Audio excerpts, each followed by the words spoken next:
Hi, I'm Josh Sale, Chair of the San Miguel County Open Space Commission. For the past 3 years, the Commission's been working to try and find ways to save some of the remaining ranch lands in San Miguel County. The loss of ranch lands is a serious problem for all of us. It affects the cost and quality of our food, economic stability, natural habitats, and Colorado's western heritage. We're losing ranch lands at an alarming rate: 10 acres per hour, 250 acres per day, 90,000 acres per year. That's equal to a path 1 mile wide and 140 miles long. Remember Me is about the Schmid family ranch, one of the few remaining high mesa ranches left in San Miguel County. The Open Space Commission and the San Miguel Conservation Foundation, together with the Nature Conservancy, have formed a partnership to help save the Schmid Ranch through a purchase and development rights project. It is only through these types of partnerships that we will be able to preserve and protect the meadows and forests of high mesa ranches from being divided by roads, driveways, and trophy homes.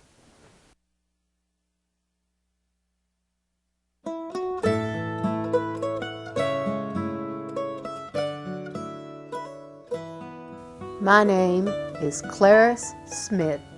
I have 4 children, Goldie Jane, Cliff, Marvin, and Sydney, and we live on the ranch on the mesa. Every time my grandson Zachary comes to visit, he peppers me with questions about life in the old days. He got me thinking, maybe I should write down my memories, because sometimes I wonder if anyone will remember my family or our way of life here. We're ranchers, mountain ranchers, rich in land and family and memories. But there's only a few of us left. Most folks have had to sell out just to pay Uncle Sam. I don't want this to happen to us. I want my children to keep the ranch intact. It breaks my heart to think our mesa might one day be broken into subdivisions. But you know, it wasn't always this way here. I remember the day I first saw the mesa. It was 65 years ago, and I was only 15 years old. I was Clarice Campbell back then. My mother, 4 sisters, and 1 brother lived at the old Swinford place, where the faraway ranch is now. The house we moved into was 2 rooms with an attic and a lean-to shed on the back. We had an old beat-up wood cook stove and a wood heater in the living room. It got pretty cold in the wintertime. The Schmids owned the ranch above us. Grandfather Schmid homesteaded the ranch back in 1882. My children are proud of our heritage. My great-granddad was Champlin, and my great-great-grandfather was Wells. These old cowboys that came in, I mean, they built the West. They're the ones that did it. The Schmids were mentioned a lot in the newspaper we used to have up here. It was handwritten and passed from family to family. There were 3 Schmid boys, Everett, Orville, and Paul. Everett dated my sister Evelyn. Orville dated Daisy Williams, and that left Paul Schmid for me, Clarice Campbell. Sweet 16, and I was in love. The courtship began. We went for rides in the buggy and went horseback riding. If you've never courted horseback, well, that's the way to go. We'd ride away from Mama on 2 different horses, and as soon as we got out of sight, we'd lead one horse and ride double on the other one. I had Paul's arms around me all the time. Life couldn't have been better. Paul soon asked me to marry him. So, on the 14th of December 1934, just 2 days after my 17th birthday, we were married. Weddings were always fun up here on the mesa, with fiddles and dancing and our mountains in the background. Of course, after our wedding, the kids came along. Jane was born on September 20 at the upper place. The trees were golden, so the doctor said, "Name her Goldie." So Goldie Jane it was, but we always called her Jane. Clifford was born on the 4th of April, 1938. There was 4 feet of snow, and Clifford was born 30 minutes before the doc got there, so Dad Schmid and Paul delivered him. Spring was always welcome. We were so tired of snow and cold weather. All the wildflowers started to bloom, the trees were leaving, and our grass started to grow. After a long snowy winter, all seemed really good. Little fawns and calf elk were everywhere. We were always busy in the spring. We had 60 head of sheep, so we had to take care of little lambs. We also had baby calves to care for, grain to plant, as well as a big garden. I got to love the Mesa more and more. In my early years in the family, we branded at the upper place. It had good corrals around the haystack yard and the cowshed. The day before the branding, the cows had to be rounded up and brought into a pasture near the house. The little kids would catch the littler calves. They had quite a time holding the calves, so some of the men would help them. The bigger calves were roped and held by horses. We always had a crowd of people on branding day. Everyone had a good time.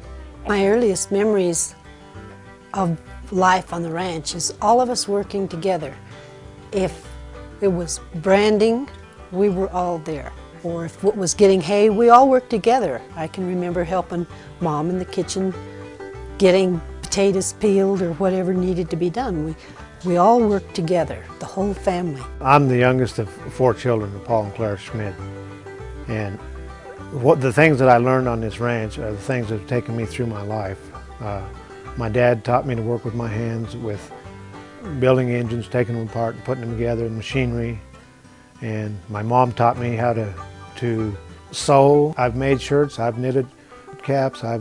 I'm proud of these things, but they're all part of the things that you need to know when you live off of the land. Whenever one of us get hurt, well, it was too far to take us to town to the doctor. So if we got a cut or an abrasion of some sort, my dad always took us in, laid us out on the kitchen table and sewed us up. And my mom always passed out. We bring the kids up to the ranch to teach them what ranching life in the mountains is like. We think education is important. Here's where you store the vegetables. And this is where I keep the draft horses for the sleigh rides in the wintertime. We have sleigh rides now up on the mesa. The tourists get to see the ranch in winter, and the money sure helps. You know, one reason it really pleases me to think about the Schmid Ranch being preserved as it is today, and as it's been for the last 100 years, is because it's such a complete sort of Rocky Mountain subalpine ecosystem. The meadows, the forest, all the wetlands. I studied natural science, biology, wildlife ecology in school, and when I started going up there, I thought this is just the perfect Rocky Mountain outdoor classroom. It's got everything that you could think of, both in flora and fauna, and demonstrating and learning about how this lush Rocky Mountain mesa land is put together. And it's there. It's all there, and we ought to keep it like that. Marvin was born on August 4, 1943, and just 15 months later, Sydney came along. The boys are all grown now, and not all of them still live on the mesa, but they all know the importance of this place. All the old families on the mesa started to move away, and new folks came. We have a neighbor there now, one of the more rich people from back east, that built a house right in the middle of the place where the elk have to go through, or used to go through. So now they have to detour about a mile because they won't go past the house. So they detour around to get into the canyon, and if we lose our ranch, they lose.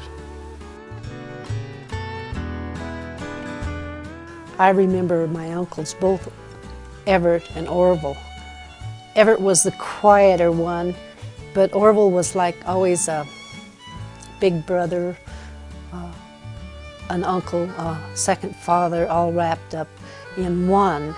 It seems everyone loved Orville, even the new folks. He was born on the mesa and loved it. The land and his sheep and cows were very dear to him. In the 70s, some young people came and lived on the upper place. They were so different from any of the folks around here. Talked different and sure looked different. Orville didn't care.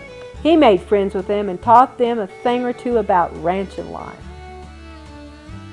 And Lee told me this, Lee Lewin, recently. She was off with Orville fixing fence in one of the remote parts of the ranch, kind of in a steep ravine. And as they were working, Orville dropped his hammer and went down the ravine quite a ways. And it wasn't going to be convenient at all for either one of those folks to go get it. So Orville says, Blondie, get the hammer. And Blondie, the dog, took off right down this ravine, rooted through some things, picked up the hammer, brought it back, and it was just the most natural thing in the world for Orville. And it was to me, it would be like telling the dog, and why don't you do the farm budget while you're at it too? Before my Uncle Orville died, he had requested that he have a simple funeral and be buried in a pine box. I went down to the mortuary and ordered up a pine box. And they asked me what century I thought it was. We then decided to make the casket. My younger brother Sid did the services, and we had a homemade funeral. And we buried him up there in the ranch within a mile of where he was born. My desire is to carry on my Uncle Orville's will, and that was his desire, to maintain this ranch as a working ranch forever, and I'm dedicated to doing that. Orville left the Mesa to my kids, and we want to keep this place as a working ranch. We want the elk and the deer to have a place where they feel safe.